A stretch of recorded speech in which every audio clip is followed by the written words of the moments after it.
Did you know that the Scythians, one of the most feared civilizations in history, had a secret that they hid from everyone, including the ancient Greeks and Romans?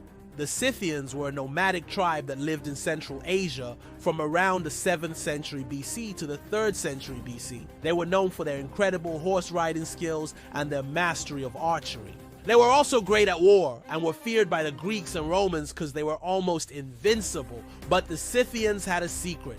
They used a technique called the double bluff to fool their enemies. The double bluff is a psychological trick where you pretend to do one thing and then you do something else. The Scythians would pretend to be afraid of something and then attack when their enemies least expected it. This is why the Scythians were so successful in war.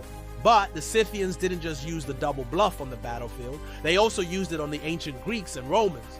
When the Greeks and Romans tried to negotiate with the Scythians would pretend to agree to their demands and then break their promises. This is why the Greeks and Romans never trusted the Scythians, but the Scythians didn't care about trust.